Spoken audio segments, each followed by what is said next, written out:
Okay, there we go. We have the recording in progress. And just 1 second. The window.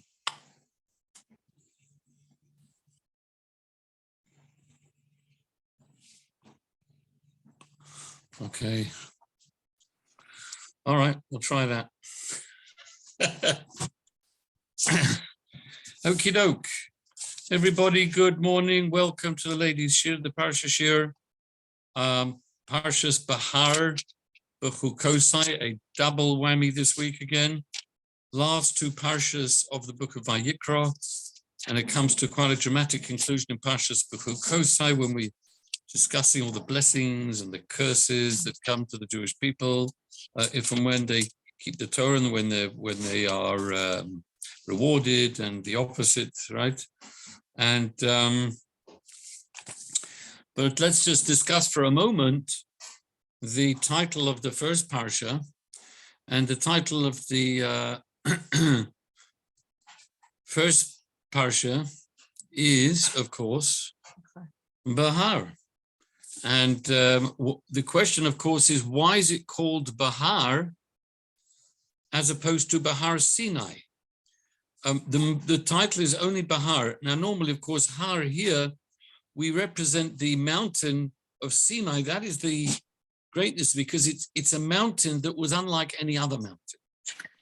Because it's a mountain, normally mountains are known for their greatness, their tallness, their largeness, their bigness. And Sinai did not promote itself as being the one appropriate to give the mountain to give the Torah on. And that's why we refer to Har Sinai as being that great mountain. Now, the question is, why don't we actually mention Sinai? Why do we just say Behar? We just say on the mountain. And why are we saying Behar Sinai? Well, Rashi tells us an interesting thing. He says that this law that we're about to speak about is called the Shemitah, right? The Shemitah laws. These verses about the Shemitah law, right? Why does he say Behar Sinai? All these laws about Shemitah were given? Surely all the mitzvahs were given on Mount Sinai, right? So why are we talking about the Shemitah laws definitely on Har Sinai?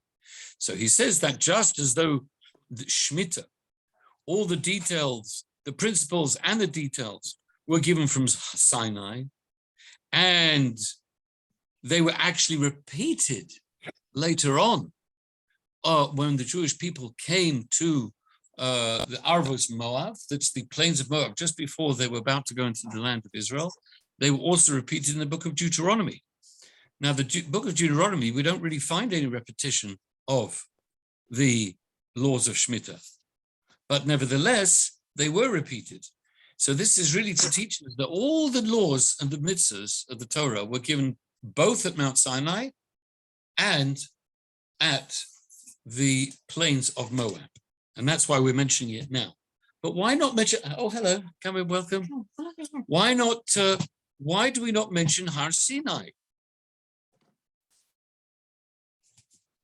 And here comes a very interesting lesson about, humility. There are different levels of humility. There's a conscious level of humility, and there's a subconscious level of humility. What do I mean? When you say a conscious level of humility, what we've just celebrated a few weeks ago, we had Pesach. Seems like a long time ago, doesn't it? Pesach seems like a very long time ago. And what's the big mitzvah of Pesach, of course, is eating matzah. And what's the big deal about matzah? Because it's flat. And why is it flat? And what is the symbolism of being flat? Humble, right? So we're all supposed to be humble, right? This is why we're supposed to be humble Pesach time.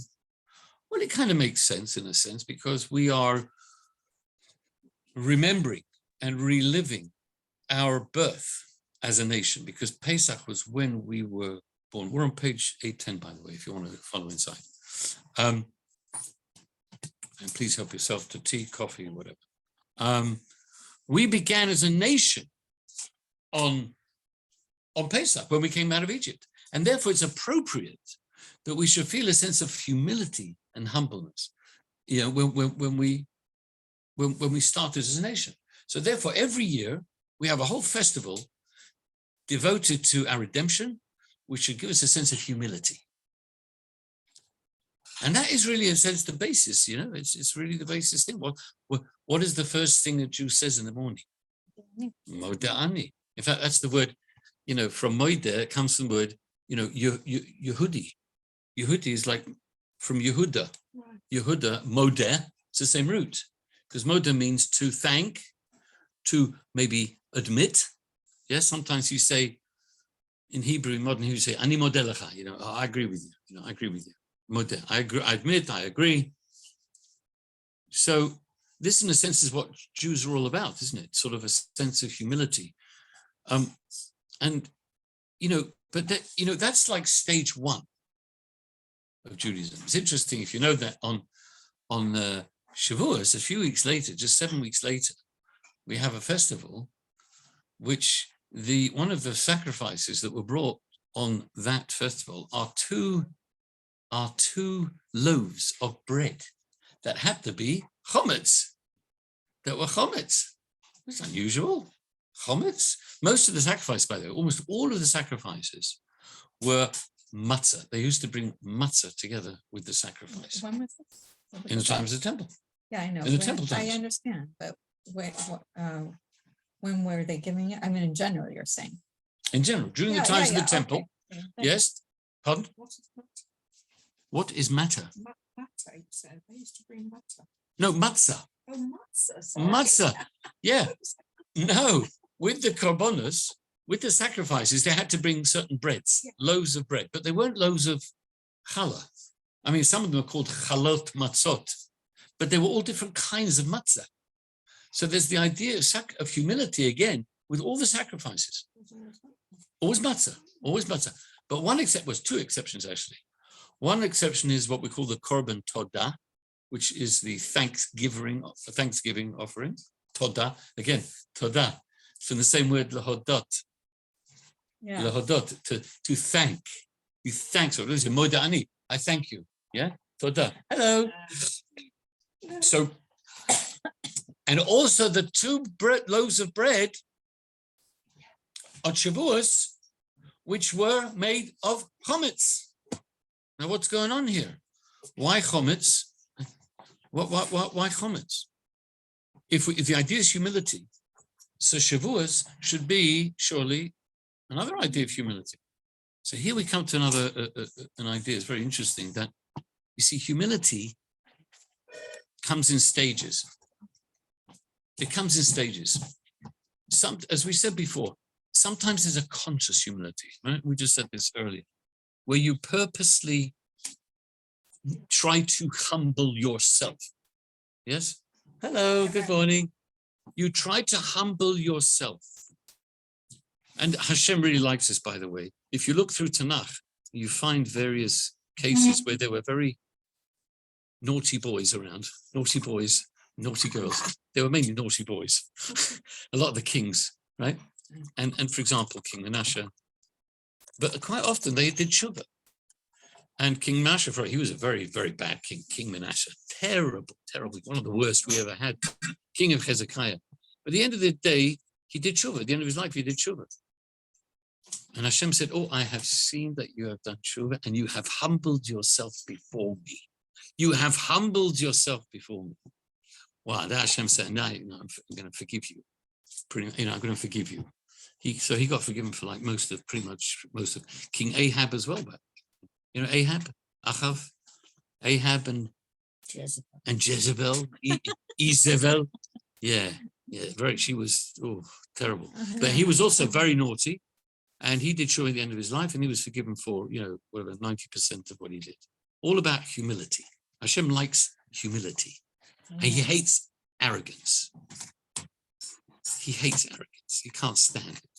He said, the Gemara says in Sota, we've been studying the Gemara Sota. Some people have a custom to study the Talmud Sota. It's a tractate, and it has 49 pages.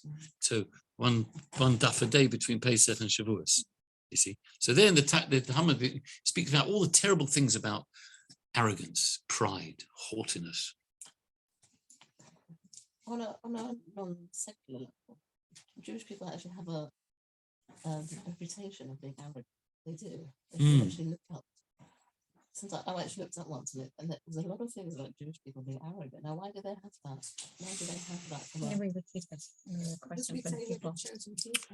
Well, We have reason to be.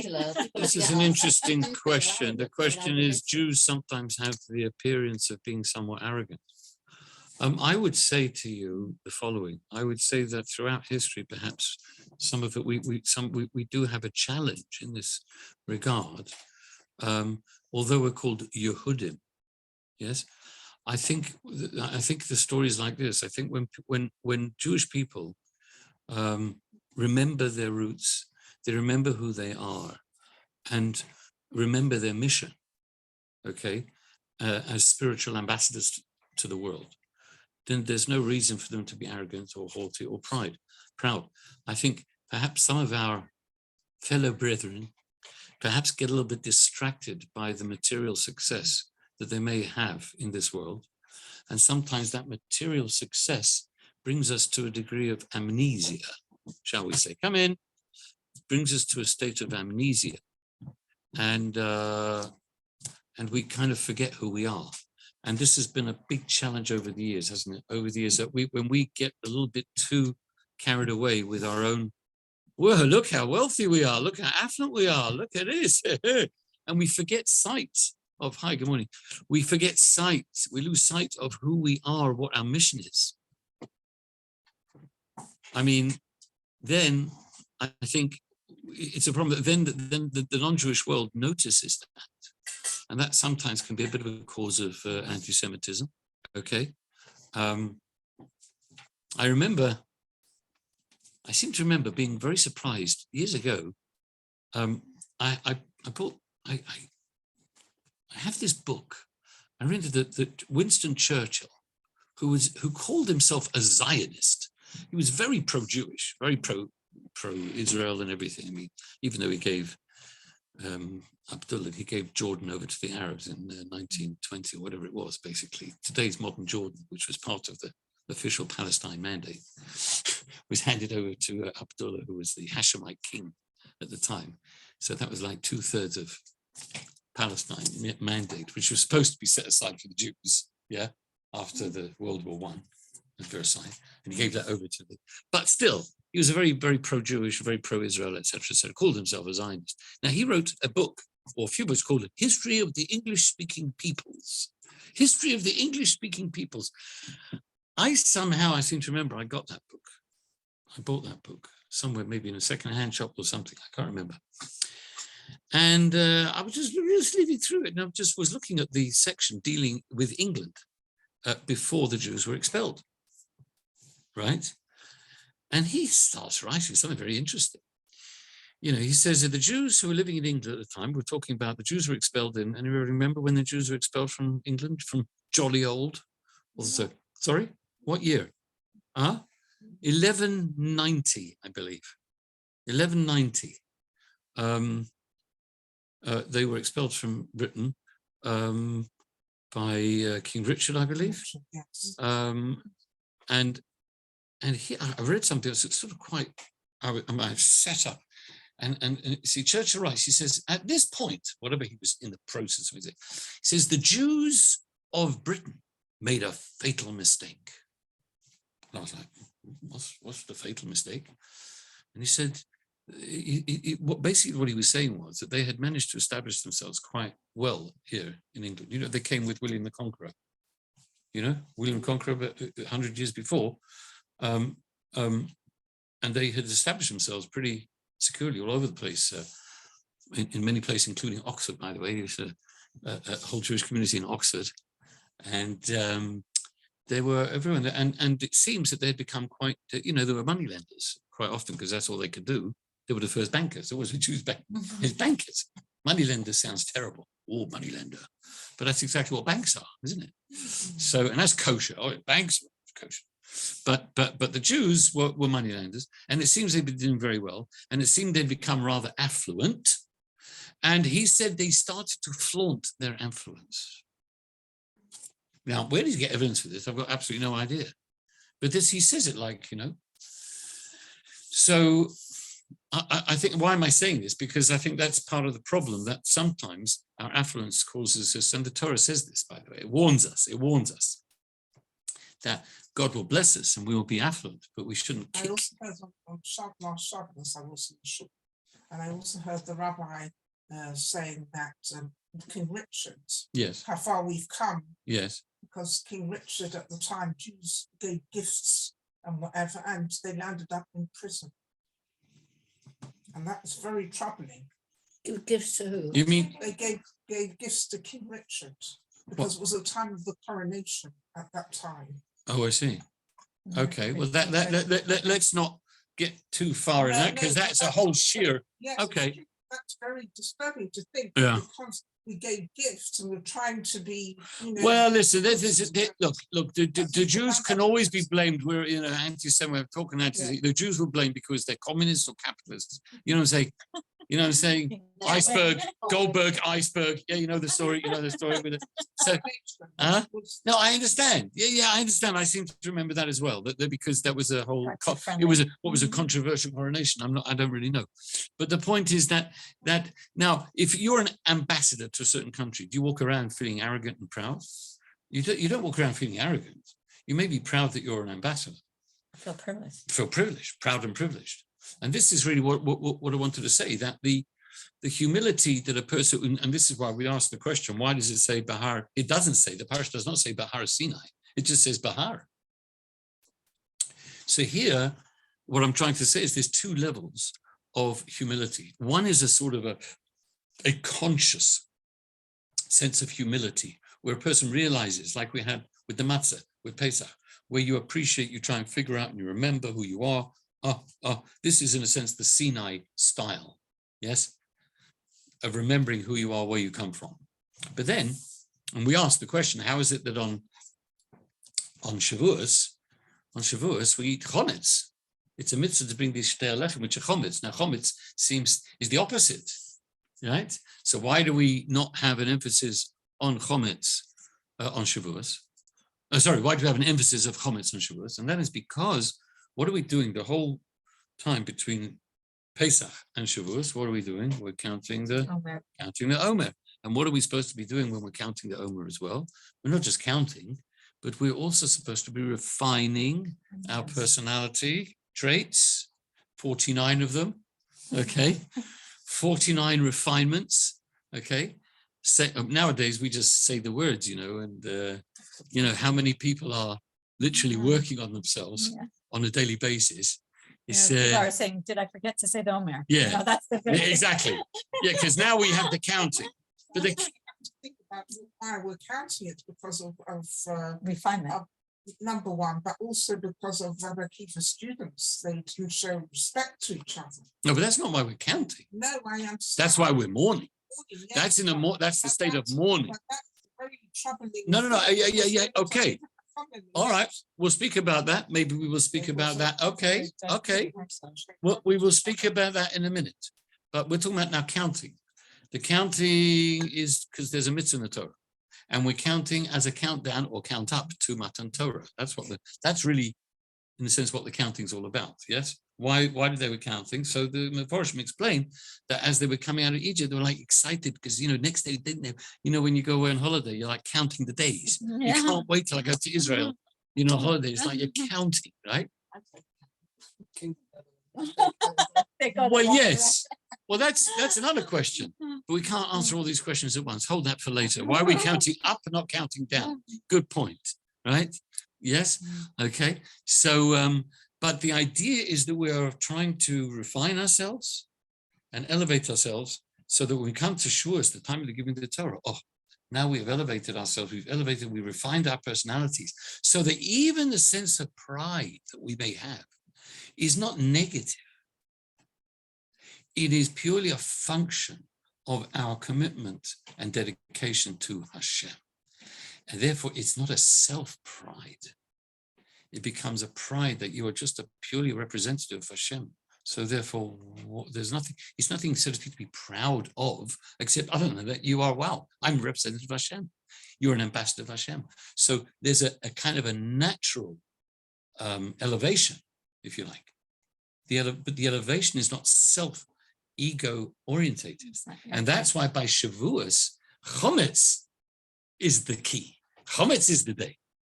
And we have even a little hint to that. If you remember, we mentioned around about Pesach time that the last day of Pesach in Chabad and in many places, in fact, all around, those people are very strict with not dipping wine or water or any liquid. Just remember water. Matzah in liquids. Yes, we call it in Yiddish gebrochts. Yeah, if you heard that expression, becoming very popular now all over the place with these lots of these Pesach programs. Non-gebrochts. You know, we're not dipping our matzah. You know, our chefs don't put any matzah in the food. You know, so it's becoming very popular. Used to be a bit of a sort of fringe group. You know, Chassidim and Chabad. Anyway, but the last day of Pesach, everybody goes to town. Everybody dips. We all dripping, kneglach, matzah brai. Don't go to town and have it mixed, right? Why having dipped? How can we do it? It's still Pesach.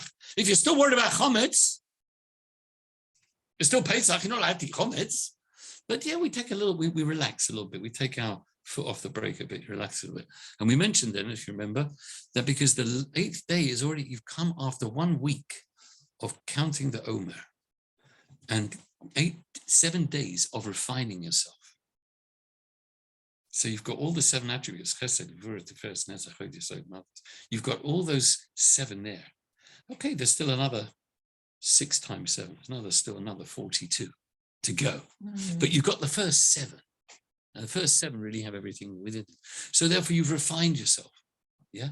That's why you can now not worry too much about even the possibility of chometz. Oh, you're not going to have chometz. No, stop it. But the possibility of chometz, you're not so scared about anyway, because you have sort of refined yourself a bit. So in the same way, comes Shavuos. Now you're completely sorted. So now let's go back to what we said now about Behar. Behar Sinai. You don't say Sinai. Because on this second level, we're talking about a second level of humility. You don't need to mention Sinai. Sinai is almost like a conscious form of trying to remember that you are humble. And remember what not to become arrogant and haughty. But here we're getting to the Behar, where it becomes almost intuitive. It becomes almost organic. Any pride that you may have is not egotistical anymore. So it's been it's been refined. It's only expression of Hashem. So therefore, you don't need to say, Behar Sinai, don't worry. Remember, I'm proud. It's on. It's on the mountain. Yeah, just a mountain. Oh, the mountain. Behar means on the mountain. Well, yeah. But Behar. Yeah, if you were to translate on its own, you would. The truth is on mount. On mount. But obviously in English, you can't. That doesn't make any sense. You would say on the mountain. Yeah. But of course, because it's construct. Because it's Behar Sinai. Yes, but because that's the question. Normally it's a construct. You know what I mean? Construct. The construct. It's of the. So you normally would expect to say Behar Sinai. So therefore, we don't say. The Parsha is not called. I know this is slightly long-winded, and you might wonder why this is, but it's an interesting level, isn't it? That you don't have to worry at this point. You can come to a level where you are so not concerned with pride and arrogance, that's pretty good. That's actually pretty good. So that is a little expression there. Why we don't have that. Okay, now maybe that's also the reason why in some places they don't have flowers.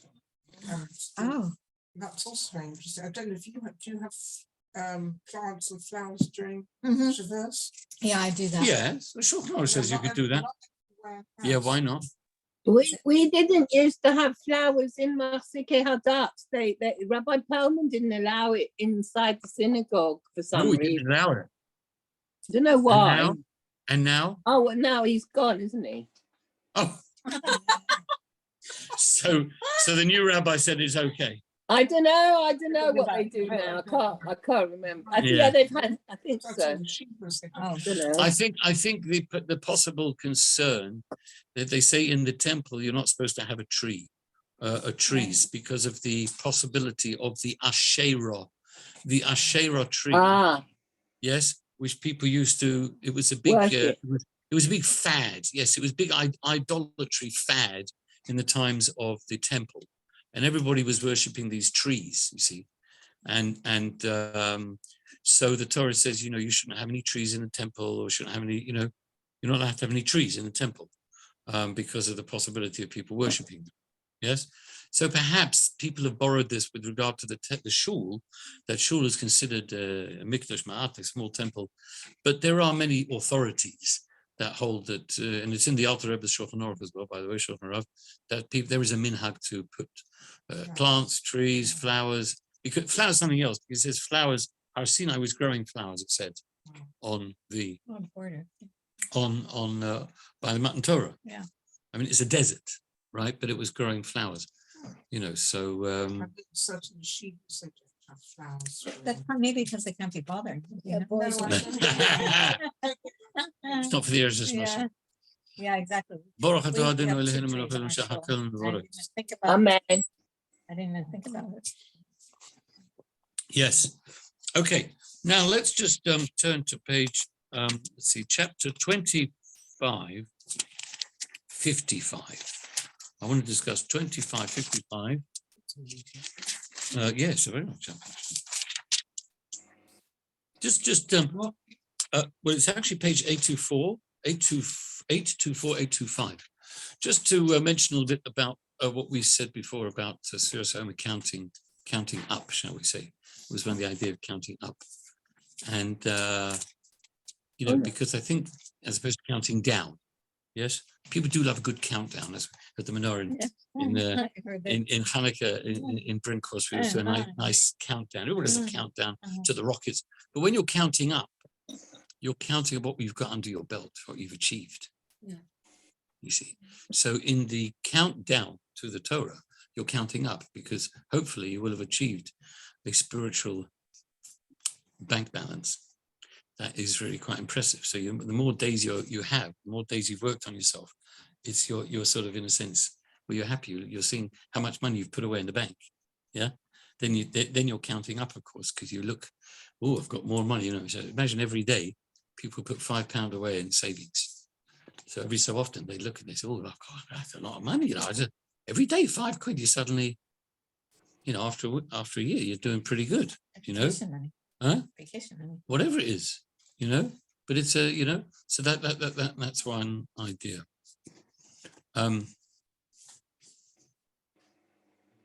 Actually, just you mentioned about Sfiras HaOmer and about the fact that the students of Rabbi Akiva passed away during this time in a terrible plague, which is why we don't have weddings. It's customary to observe a form of mourning for all these, because all these students were, it was a very terrible thing afterwards. They had to start from scratch again, It was so disturbing this, Yes. that they were Talmidei Chachamim. These were not people Yeah. who were. I'll make your question I'll make. make your question even better, Rona, because the question is even greater, because they were all Talmidim of who?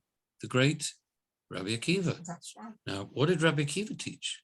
V'ahavta l'recha kamocha. So it makes it even more problematic, doesn't it?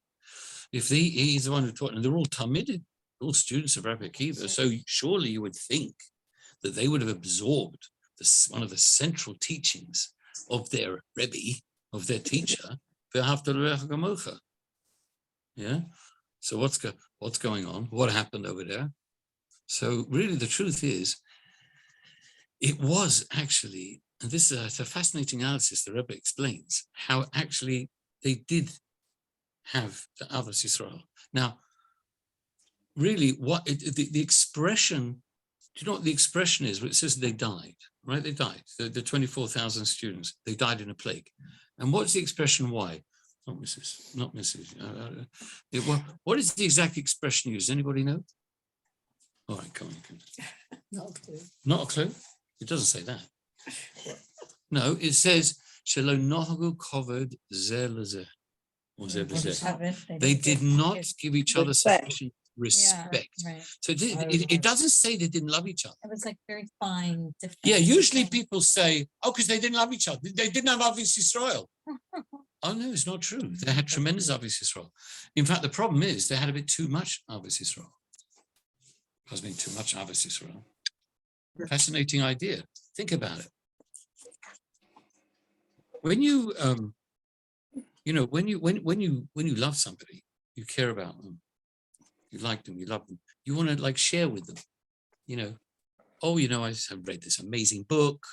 You've got to buy this book. You've got to go to this restaurant. Got to go to this cafe. Yeah, people say that, don't they? You must go. You must. We can become very. You can become very assertive. Oh, this fantastic day. And why? Because you like the person. You share with them. You like. Yeah, you care about. You want to. You want to They want them to benefit have them. their Yeah, you want to have experiences. them to have the benefit of your experience, which you've enjoyed. Yeah, whatever it is.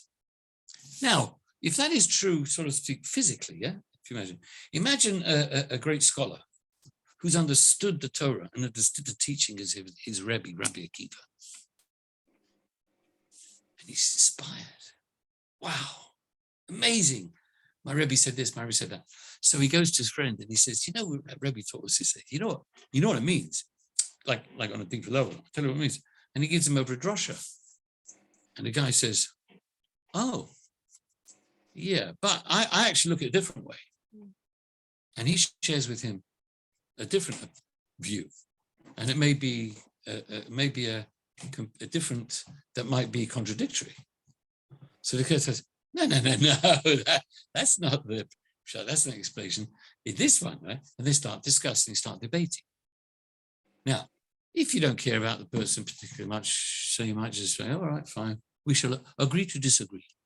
As the British have so well, it's a good line, isn't it? We'll agree to disagree, which is if halavai, throughout the world, people should do that. But what if you really believe what you're saying and you really have really like the other person, love the other person, and you want them to appreciate it more? Well, you're going to argue a bit more, aren't you? You're going to really go to town arguing until they get it. But the problem is the other guy feels exactly the same way. And he's going to start arguing with you until you get the way he did, because he loves you. He loves you so much. He cares about you. He wants you to understand. Oh, then you start to get a little bit carried away. And then you might start actually treating the other person disrespectfully. You forget that you're both people with different ways of looking. Just like we all look differently, we hold different ways of thinking. And the tolerance for a different person's point of view becomes non-existent. But there's boundaries with things, and that's very important. Sometimes we can overstep the boundaries. We have to be very careful. That's precisely what happened. They overstepped the boundaries of decency in their passionate love for their fellow Jew. So They forgot. They were under. Yes, well, in fact, somebody said, I love you so much, and I give you a hug. Right? Oh, I love you so much. Okay, could you let go? You're hurting me. No, I love you. I can squeeze hard. I'm giving you a bear hug. But I can't breathe. Yeah, but I love you. Well, thank you very much. Could you stop loving me for a bit and just let me breathe? So this is how the Rebbe explains that these Talmidim, who were great people, and they all followed. That's how they were able to. This was really, it's quite an incredible thing, really, to imagine that people could love, at the same time love somebody, but at the same time then fall and falter in terms of the way they would treat them, in practice, and fall down, really. So it was, I'm trying to understand, it was not enough covet given. Exactly. Yeah, that's what They the problem is. It exactly. wasn't disrespectful Well, or feeling haughty. It was more Well, just the not giving expression- the covet. That was necessary. Well, yes, they didn't. It seems there was a total breakdown. Or like referring to the other person But- as but the no, person But that, I don't think it was a matter of saying please and thank no, it was you. It was much more dramatic. like sending people like, that so-and-so might know the answer. They or- just didn't respect each other Right. properly. Mhm. But I think it's a warning for all That's of all. us. They loved each other. Sometimes in your own family, in our own families, the kids, the brothers, they love each other, but they talk nastily to each other. They sometimes be cruel to each other. They do stupid things. They're mean. They're nasty. And you say, well, your brothers and sisters, you love each other. You know you love each other. Look what happened to Joseph. and his Well, brothers. exactly. Yeah, but they didn't love him.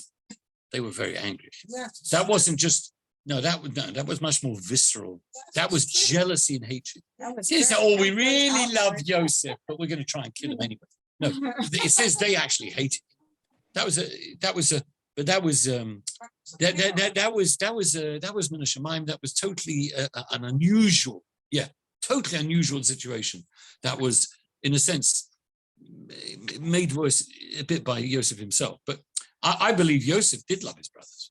Yes, I think so. His brother, he loved his brothers, but his brothers didn't. But here, they just didn't respect each other enough, and that caused a big problem, right? So Hashem's right. You don't respect each other. You're missing the whole point. You're missing the whole point. Loving somebody means you've got to treat them with respect. You don't want to do that. So what are you doing here? What are you doing here? You're a big scholar. You're teaching people greatness. You're an ambassador. You're ambassador of Hashem. So be a mensch. Treat everybody with mensch. You disagree with them? Fine, disagree with them. But still treat them respectfully.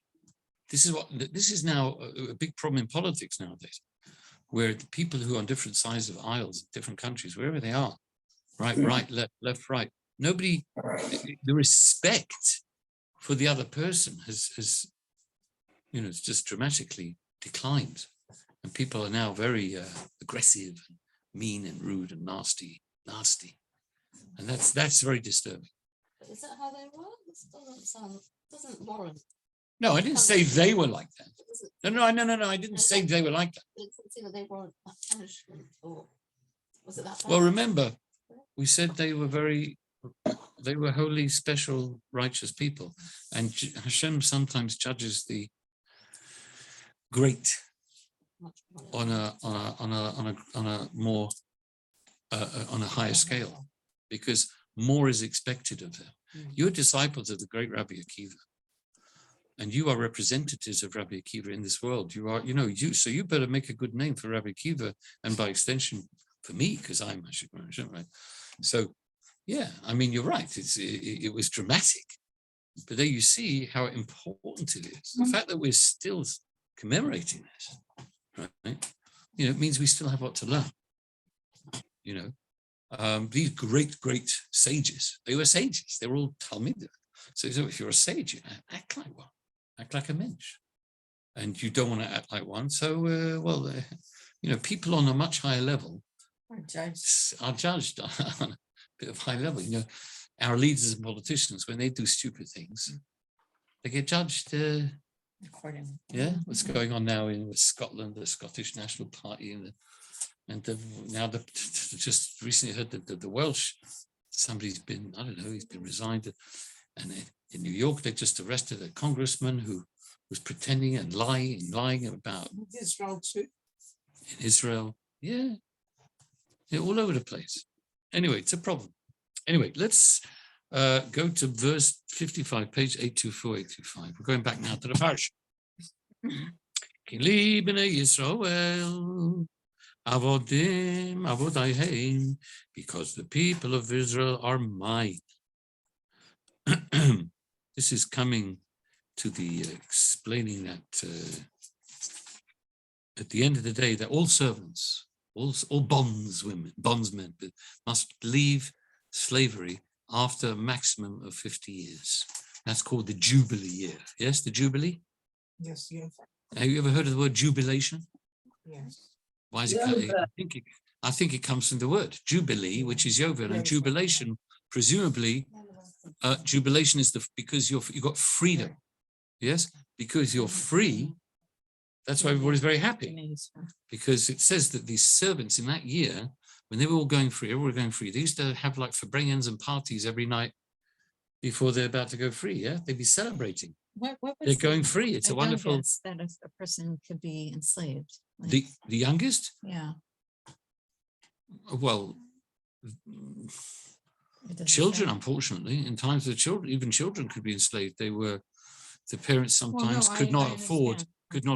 They used to go perhaps. with their parents, but Sometimes, well, sometimes they're with their parents, sometimes not. But yeah, I mean, yeah, it could be.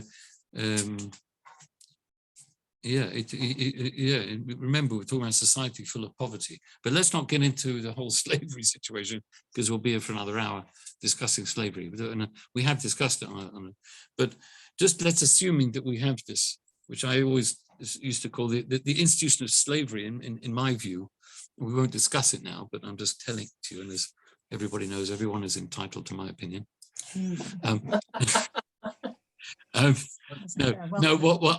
it was the very first, exactly, it was the very first welfare institution. We don't look at it that way. People don't look at it, oh, slavery, oh, terrible, terrible, because it was so abused in so many nations of the world. But in an ideal situation, slavery there were certain, ways and rules and means, many laws how to deal with slaves, many laws how to deal properly, humanitarian with slaves. We're not going to go into that now, but just to say that, in my opinion, that was the ancient form of welfare. maybe the word It was a welfare state. Slave They were looked after. At the end of the day, they were looked after in return for their, that was the benefits. They got benefits, didn't they? By selling themselves into slavery. They would get benefits, okay? But even if you get benefits, not more than 50 years, 49 years of benefits, right? Then you're going to stop your benefits, whatever. You can't stop, right? And that's used to come out. And Hashem says in this verse, because they are really my servants, my slaves, and therefore I cannot permit any more than the amount. Really, they should go out after 7 years. But if they insist, they want to go, they insist on being slaves, they're going to insist until they're, up until the Jubilee year, the Yovel. Yes. Now, yeah. Now, so it is interesting. We have this idea of Li B'nai Yisrael, and yet we're talking about Avodim.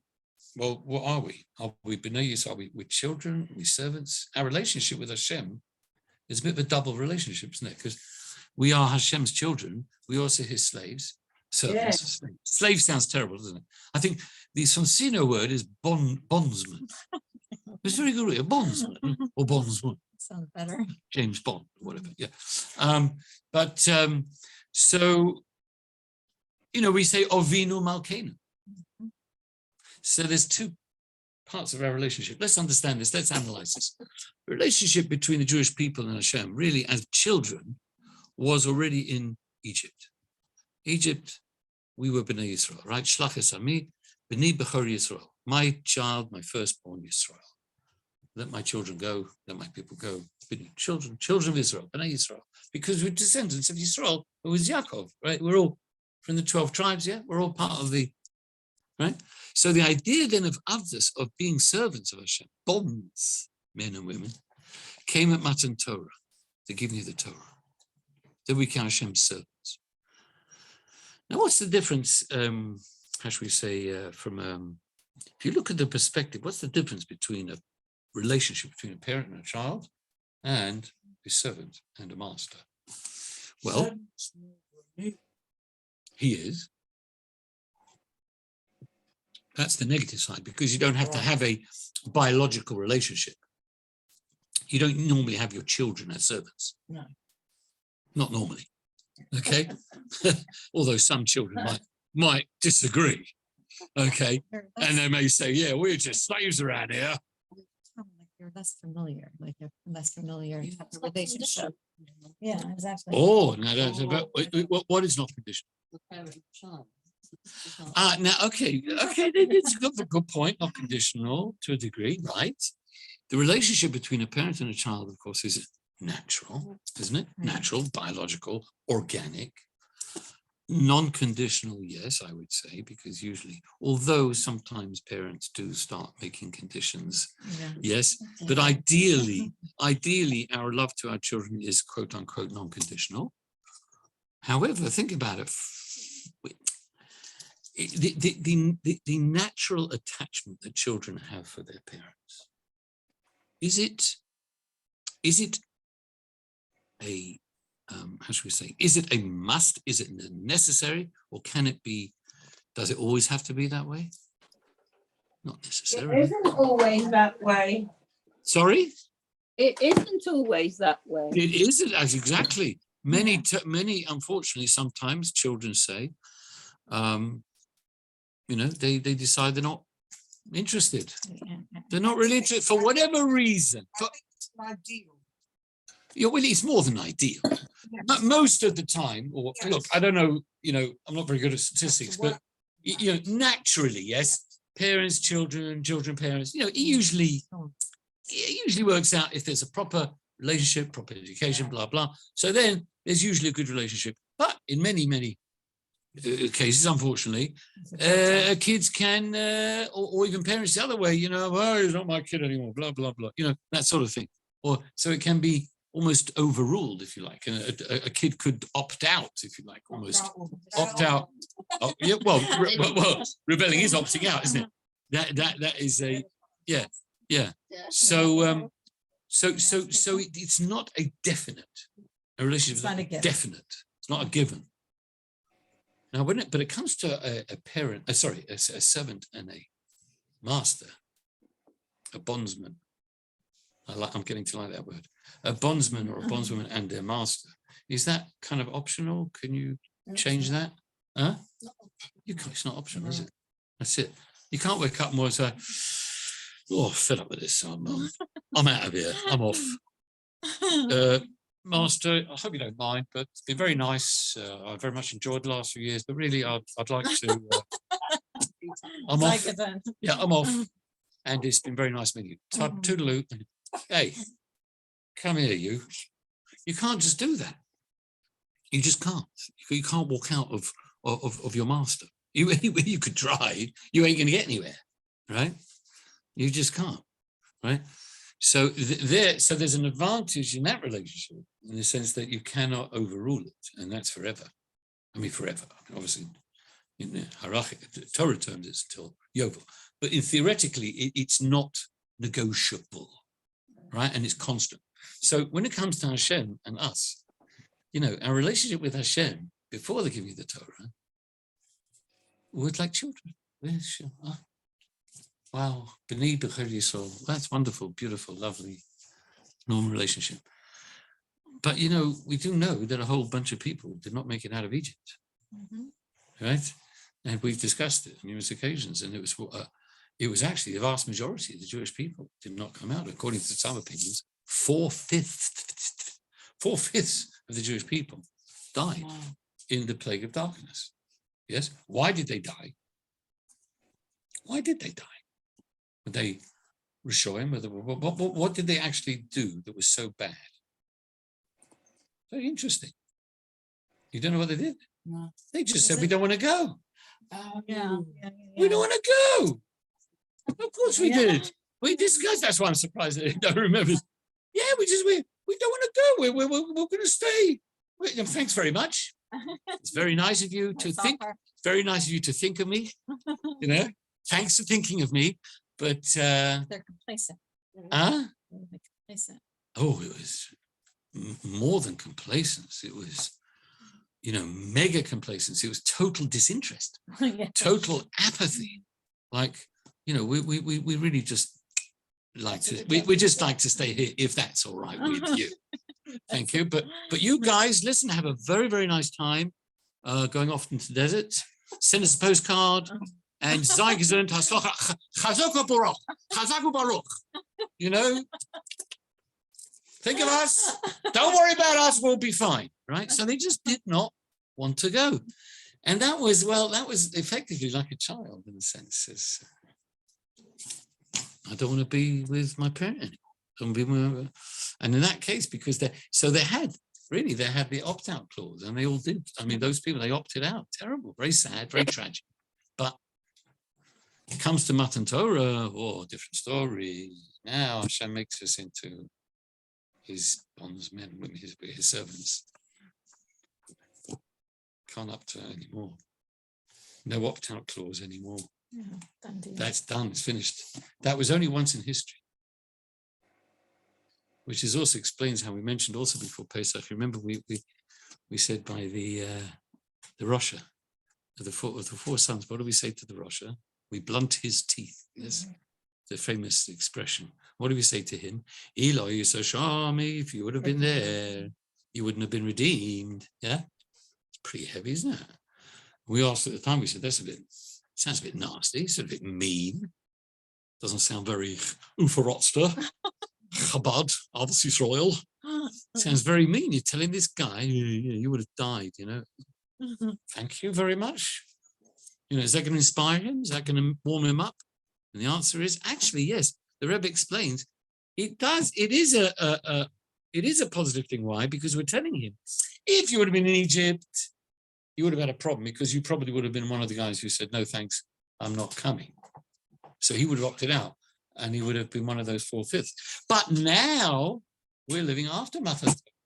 So now we're servants of Hashem. We're not just his children. Yeah. In addition, we're his servants. So therefore, you may as well join be part of the program.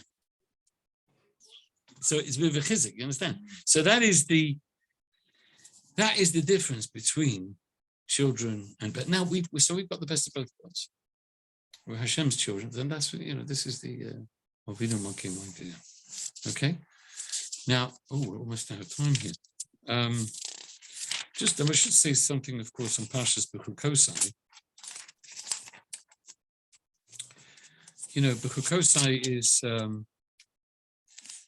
interesting. We have, if you look at the very first line, in Behar-Bechukotai Telechu, if you will go in my cookhouse, yes? Now, what does it mean? If you walk in my statutes, yes, this is a translation. Rashi says, first Rashi says, you might think this is referring to mitzvahs. But since later in the verse, it says, the next verse is Es mitzvosai tishmara. You shall keep my mitzvahs. Oh, so that there can't be a repetition here. So therefore, it says that what does it mean, that you should toil in Torah. You should work hard in learning, study. Torah is not always very easy. You can't understand this, understand that. I'm not understanding. Oh, very good, Rona. Things like sharpness. Yeah, very good. That was precisely going to ask the question. No, exactly. No, very good point, and that's what I want to point out to you. And this is the question I'm asking. If Behar-Bechukotai Telechu means that you should toil in Torah, yes, but as you rightly pointed out, chukos are the things that we don't officially understand. There are three kinds of mitzvahs in the Torah.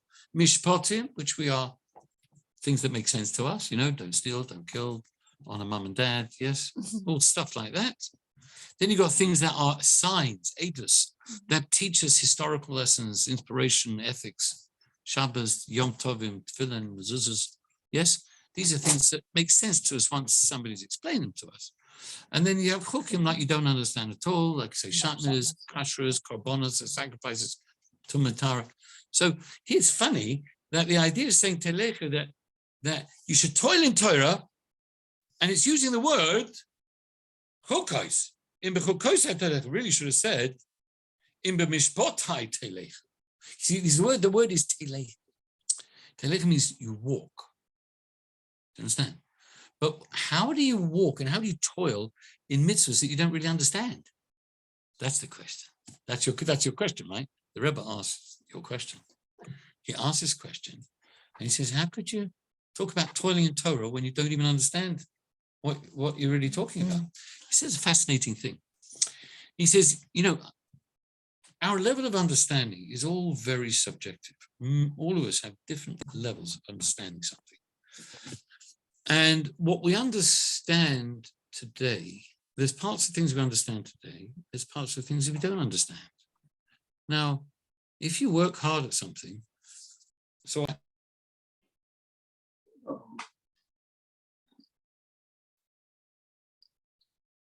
Oh my gosh, I answered him. Sorry, I can't speak now. I'm giving a shiur. If I answered him, I don't even know if I answered. How can you...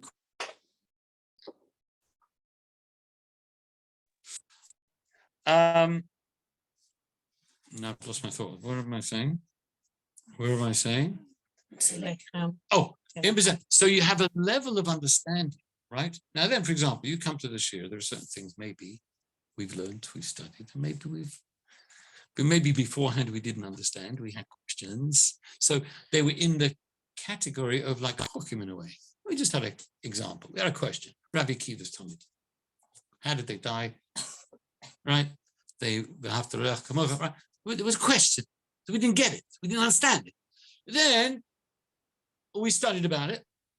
And then we came to an idea, a little bit of an understanding. Yeah. So our level, so instead of being because we worked on it, we studied, we worked, we went up a little bit in terms of our understanding.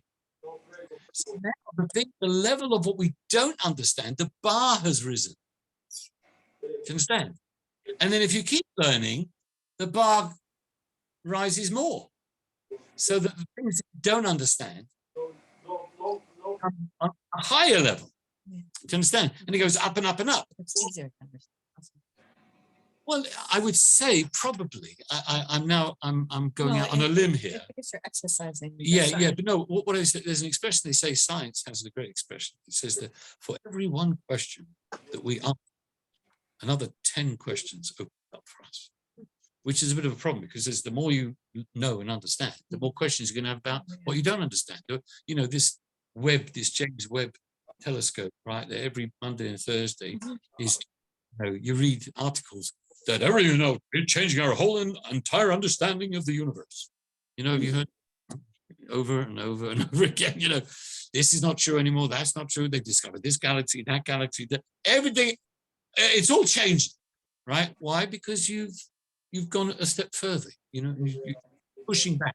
So when it comes to Torah, on the one hand, of course, you're understanding, which is good because you're now smarter, you're cleverer, you're more smart. But with each question, you've now possibly got more. There's more to understand. Exponential. When you're teaching a little child, Torah Tzivah Lana Moshe, you're teaching him a few verses. Well, if he learns that verse, well, it's a round of applause. Well, that might have been hard work for him to remember that. But there's lots of other verses. But he doesn't know anything about the Mishnah. The Mishnah, forget about it. The Mishnah's the whole, So we don't even go there. So just teach him verses in the Torah. Eventually, another 5 years or so, you're going to teach him some Mishnah. Oh, Mishnah, that's hard. That's really hard, right? But you don't understand, this is just one or two Mishnahs. There's hundreds of them. There's thousands of them, right? And then we got the Talmud. Oh, don't even go there. The Talmud, that's in a different, do you understand? So the more you're growing, the more you're learning, it's exponentially going out to more knowledge and more wisdom. So that's why he says, keep working at understanding, even things you don't understand, even things you don't get, which is symbolic of the idea of chukos. And then, you'll see that you'll learn more and more, and you'll become more awe-inspired because there's more to study. So that's why he says, it's a very beautiful explanation of that. So with that, I want to thank you. I've got a little bit over time. I'm sorry, apologies. But thank you for joining us. And nice to see such a nice crowd here, Baruch Hashem, and also online. And please God, we'll see you next. If any questions, any questions at all? Everything clear? Denise, no questions. I'm not feeling well today. Ah, well, I hope the shiur made you feel a little bit better. Take 2 paracetamol and see me in the morning. You're laughing. There you go. Laughter's the best medicine. All right, everybody. Thanks very much. Thank you very much. Thank you. Bye.